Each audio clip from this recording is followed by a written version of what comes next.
Namaste, beautiful beings of light. This is Belinda Pearl, and welcome to the Soul Story series.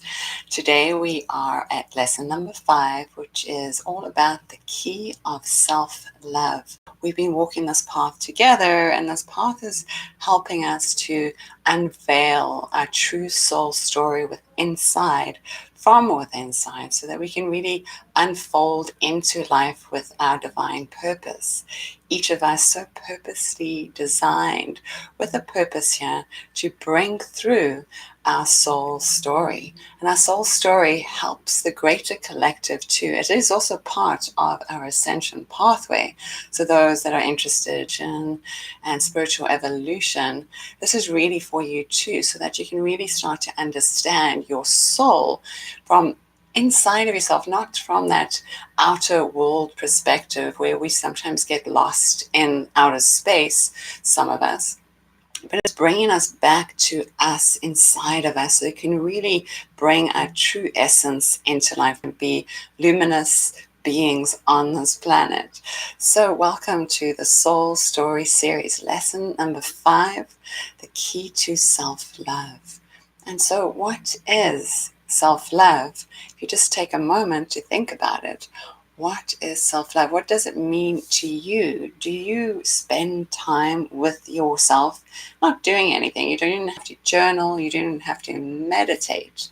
But if you just are with yourself, just being, just think about that for a moment. How much time daily do you give yourself? Or maybe it's weekly, or maybe it's once a month, or maybe it's once a year.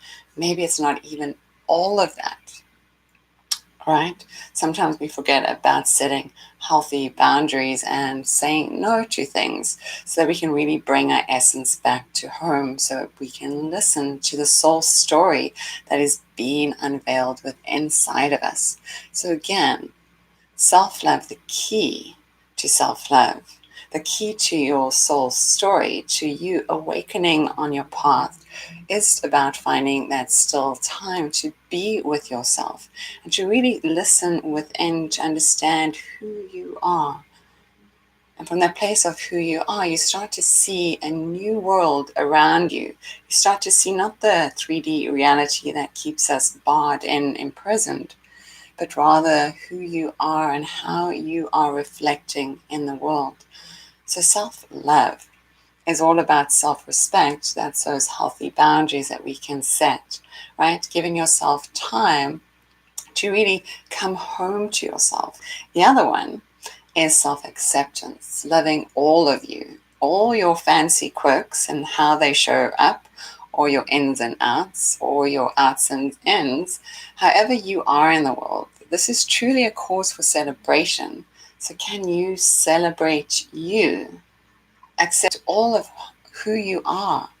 No matter how you look in the mirror, the reflection you see is you. And if you can see even beyond the reflection of the soul that's trying to speak to you, your soul, that's trying to bring your soul story out into the world. That's why we are clearing the mind of all these self-judgments and all these fears and all these worries and woes and all these conscious and unconscious patterns. So how we can really be a little bit more of our true self in the world. And the other one about self-love is self-belief. Now, you are divinely designed. You have a divine purpose in life. Maybe you know it, maybe you're searching for it, maybe you're just open to how it shows up in your life. Maybe you're surrendering into the flow, saying, thank you, universe, for guiding me, and knowing that the universe does have your back in all of this stuff. So self-belief is one of the key ingredients into self-love. Really, if you can believe in yourself, you can possibly do anything that you really wish to do. Maybe it's going to unfold in a different spectrum of how your ego imagined it to be, because your soul's story is sometimes unknown. They say that we forget our soul's true story once we enter into this reality, into this world, from our spirit soul form, right? And so hopefully we're learning all these lessons, we're gathering all this wisdom to really take us back home so we can evolve. And that is part of the ascension pathway. Can we truly evolve? Can we truly become those luminous light beings here on earth? Ascension is not necessarily about just leaving your body here and ascending up to the light. It's about lifting your consciousness. So the practices that we are sharing here on the Soul Story series is really for you to step onto or more onto that path of ascension, to becoming that luminous light being here on earth.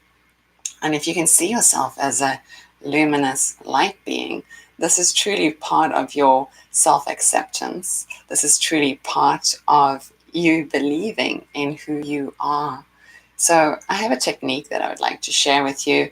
It's a technique that was shared with me in my early 20s by a woman that healed herself from depression and being overweight. And she taught me this technique. It's called the mirror technique. So basically, and you probably heard of this before, but this came from an old book that she had read and shared this technique with me. And so I love to share this with everyone. And most people that I see or spiritually mentor in life, or as a spiritual advisor in life, I typically start at self-love, because that's the one ingredient, that's the key to the whole path that's generally missing.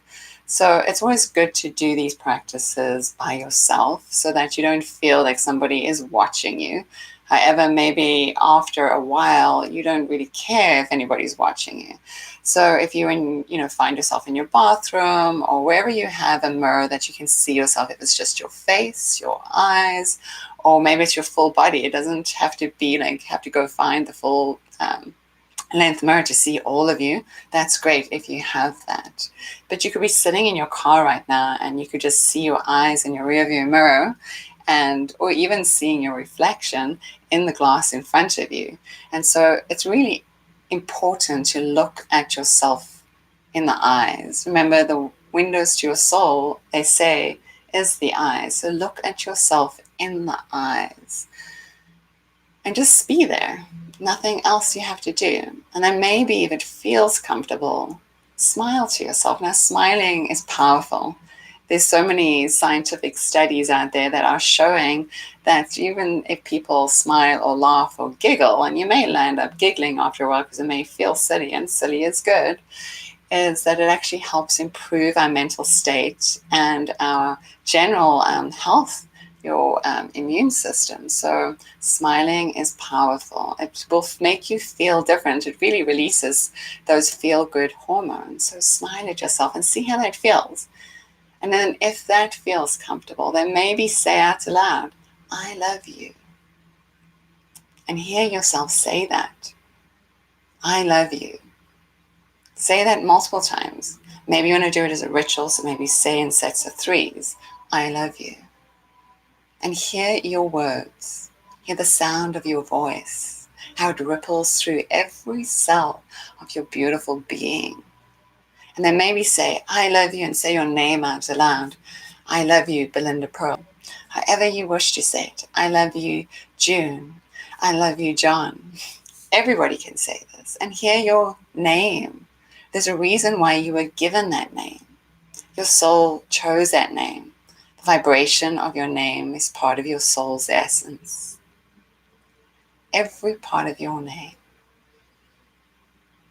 So let's take a moment. I'm going to share with you a mudra. It's called Shakti Mudra. You're going to bring your baby fingers together, your ring fingers. You're going to take your other fingers. You're going to fold your thumb in and wrap them around your thumb. And you're going to hold that in front of your heart center, your elbows down to the side.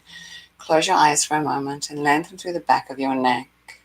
Now this mudra helps us really step into that place of this more feminine Shakti energy. This is Shakti Mudra. It really helps us connect to our life force energy. It really helps us create a state of peace of mind. Take a few deep breaths, just listening in to that unfolding soul story, how that soul story is showing up for you. And how does that feel? Maybe a smile comes on your lips,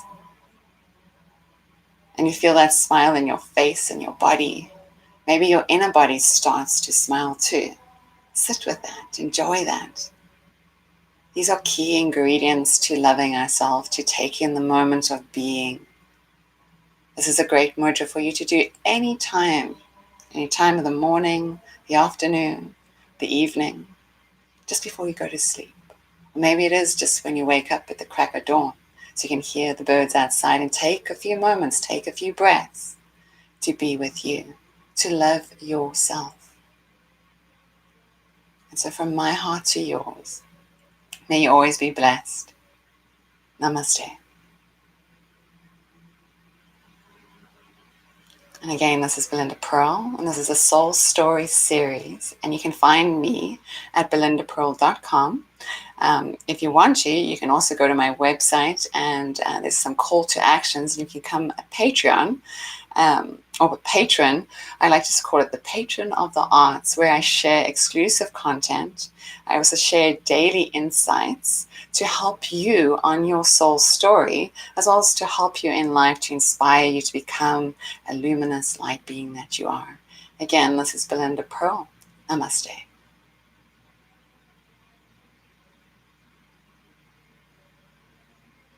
And please remember to subscribe below, and I'll see you again soon. Bye-bye.